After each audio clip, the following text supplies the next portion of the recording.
حضور نے ارشاد فرمایا کہ انا محمد صلی اللہ علیہ وسلم، انا احمد، انا ماہی، میں محمد ہوں، میں احمد ہوں، میں ماہی ہوں۔ ماہی کا معنی فرمایا جس سے کفر مٹتا ہے۔ میں حاشر ہوں، قیامت کے دن حشر میرے قدموں پہ ہوگا۔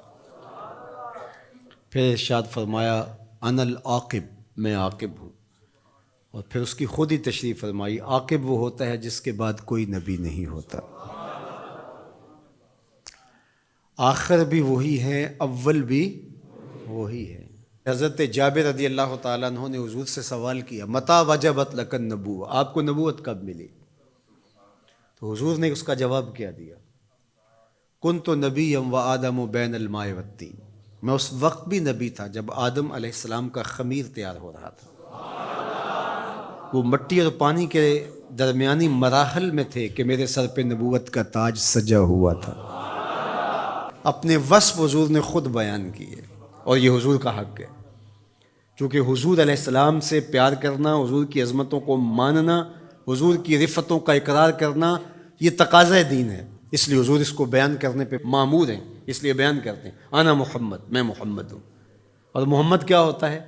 یہ حمد سے ہے، حمد تعریف کو کہتے ہیں، خوبی بیان کرنے کو۔ تو محمد کا معنی ہوا الذی یحمد حمدا بعد حمد، چونکہ یہ باب تفعیل ہے۔ اور طلباء سے پوچھئے جو کم از کم خاصیت ابواب پڑھ چکے ہیں، وہ جانتے ہیں کہ تفعیل کے خواص میں سے ہے کہ وہ کثرت ماخذ چاہتا ہے، تحمید، کثرت حمد۔ صرف یصرف کا معنی پھرنا ہے، صرف یصرف تصریف کا معنی خوب پھرنا ہے۔ تو یہ تفعیل پہ جب کوئی بھی چیز لے کر آئیں گے تو اس کے معنی میں کثرت پیدا ہوتی ہے۔ تو حامدہ یحمدو کا معنی حمد کرنا ہے، اور حمدہ یحمد تحمید کا معنی خوب حمد کرنا ہے، اور اس سے محمد نکلا تو پھر اس کا معنی یہ ہوا الذی یحمد حمدا بعد حمد۔ محمد وہ ہوتا ہے جس کی بار بار تعریف کی جائے، قلم ٹوٹ جائیں تعریف پھر بھی ختم نہ ہو، سیاہیاں سوکھ جائیں تعریف پھر بھی ختم نہ ہو، کاغذ ختم ہو جائیں تعریف پھر بھی ختم نہ ہو، زندگیاں ختم ہو جائیں تعریف پھر بھی ختم نہ ہو، زمانے بیت جائیں، صدیاں لد جائیں تعریف پھر بھی ختم نہ ہو۔ محمد وہ ہوتا ہے تھک جائیں ہار کے ہاتھ باندھ کے کہیں لا یمکن الثناء کما کان حقہ بعد از خدا بزرگ توئی، ہم نے اپنے بڑوں سے سنا ہے ایک اللہ ہی تم سے بڑا ہے۔ محمد وہ ہوتا ہے جس کی بار بار تعریف کی جائے، تعریف کی اپنی تعریف ختم ہو جائے، محمد کی تعریف ختم نہ ہو۔ الذی یحمد حمدا بعد، تو جو حضور کا نام ہی لے گا تو تعریف کرے گا، اس کا معنی یہ ہے۔ اچھا ہم لوگ تو جانتے نہیں ہیں عربی، لیکن عرب تو جانتے تھے کہ محمد کا معنی کیا ہے۔ تو ایک دن انہوں نے دارالندوہ میں بیٹھ کے میٹنگ کی، صحیح بخاری میں روایت ہے، انہوں نے کہا کہ عجیب آدمی ہو تم تو اہل زبان ہو نا، اور محمد بھی کہتے ہو اور عیب بھی لگاتے ہو، یہ کیا بات ہوئی؟ انہوں نے کہا یار بات تو ٹھیک ہے، کہا پھر ایک کام کرو، یا محمد کہنا چھوڑ دو یا عیب لگانا چھوڑ دو۔ انہوں نے کہا ٹھیک ہے، ہم عیب لگانا تو نہیں چھوڑیں گے، بغض تھا، بھرا ہوا تھا نس نس میں۔ کہا ہم نام بدل لیتے ہیں۔ جی بدل لیں، کیا بدلیں گے؟ کہا مزمم رکھ لیتے ہیں، معاذ اللہ۔ تو جس طرح باب تفعیل پہ محمد ہے حمد سے، اس طرح باب تفعیل سے ہی مزمم آتا ہے، اور یہ مذمت سے ہے۔ تو انہوں نے معاذ اللہ بار بار مذمت کیا گیا، اس معنی میں لفظ مزمم نام رکھ لیا۔ تو وہ اس طرح مزمم کہہ کے اپنے خبث باطن کا اظہار کرنے لگے۔ تو کسی صحابی نے سنا، دل دکھا، حضور کی خدمت میں آیا، کہ حضور وہ مزمم کہہ کے گالیاں دیتے ہیں۔ تو آقا کریم نے فرمایا تم نے دیکھا نہیں ہے کہ تمہارے رب نے ان کا منہ کیسے پھیر دیا؟ یشتمون مزمما ویلعنون مزمما وانا محمد۔ وہ کسی مزمم کو گالیاں دے رہے ہیں، وہ کسی مزمم پر لعنتیں کر رہے ہیں، میرے رب نے مجھے محمد بنایا ہے۔ محمد ہوتا ہی وہ ہے جس کی بار بار تعریف کی جائے۔ ہم حضور علیہ السلام کے لیے حضور کی مدح کی کوئی مجلس نہ بھی قائم کریں، جب اللہم صلی علی محمد کہتے ہیں تو لفظ محمد ہی حضور علیہ السلام کا قصیدہ ہے، حضور کا نام ہی حضور کا قصیدہ ہے۔ اس لیے محمد محمد بولتے رہو، یہ زندگی کا وظیفہ بنا لو۔ یہ میٹھا نام ہے، یہ نام کوئی کام بگڑنے نہیں دیتا، یہ نام کوئی کام بگڑنے نہیں دیتا، بگڑے بھی بنا دیتا ہے نام محمد صلی اللہ.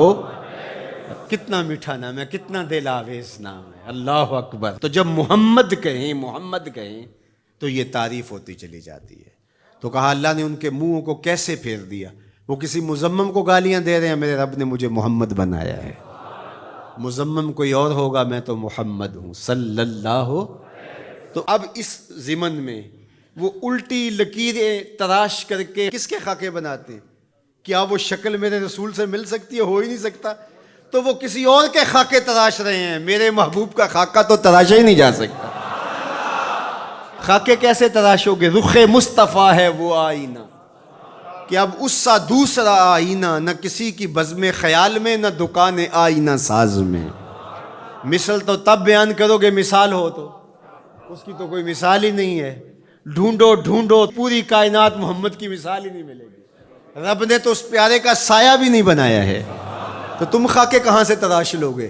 تم کسی مزمم کی بات کر رہے ہو. محمد ہے، محمد ہے. محمد کے خاکے تراشے نہیں جا سکتے، محمد کی شبیہ بنائی نہیں جا سکتی. رب نے کائنات میں ایک ہی محمد بنایا ہے. مثل او در عالم مقام متصور نیست، اس کی مثل بزم عالم میں ممکن ہی نہیں ہے. خدا نے وہ سچا ہی پن چھڑیا ہے جہدے وچ محمد نو ٹالیا سی. حسینہ جمیلاں دا منہ موڑ دیتا، محمد بنا کے قلم توڑ دیتا. یہ کس کی لکیریں تراش رہے ہیں؟ یہ کس کے خاکے بنا رہے ہیں؟ میرے محمد کو رب نے بے مثال بنایا ہے. کوئی مثل نہیں ڈھولن دی، کوئی مثل نہیں ڈھولن دی. چپ کر میرے علی اتھے جا نہیں بولن دی. یہاں تو لفظ بھی گنگ ہو جاتے ہیں، یہاں تو لفظ بھی ساتھ چھوڑ جاتے ہیں. تیرے جلووں کے آگے ہمت شرح و بیان رکھ دی. تیرے جلووں کے آگے ہمت شرح و بیان رکھ دی. زبان بے نگاہ رکھ دی، نگاہ بے زبان رکھ دی. جس نے دیکھا ہے وہ بول نہیں سکتی. حضرت عمر بن عاص رضی اللہ تعالیٰ عنہ، صحیح بخاری اٹھائیے، ان سے تابعی جا کے پوچھتے ہیں تو وہ رونے لگے، دیوار کی طرف رخ کر دیا اور روئے اور خوب روئے. اور پھر رخ پھیرا تو آنے والوں سے کہا کہ لو سئلت ان اصفہ ما اتقت، اگر تم مجھے یہ پوچھنے آئے ہو نا کہ حضور کیسے تھے، اللہ کی قسم میں طاقت نہیں رکھتا. یہ کون کہہ رہا ہے جو شام سویرے دیکھتا رہا؟ پیر وارث شاہ نے بھی قلم توڑ ہی دیا. جنہ ویکھیا نہیں او کرن گلاں، جنہ ویکھیا ہو تے بول دے نہیں. جنہ ویکھیا نہیں او کرن گلاں، جنہ ویکھیا ہو تے بول دے نہیں. جڑے محرم راز حقیقت دے او راز حقیقت کھول دے نہیں.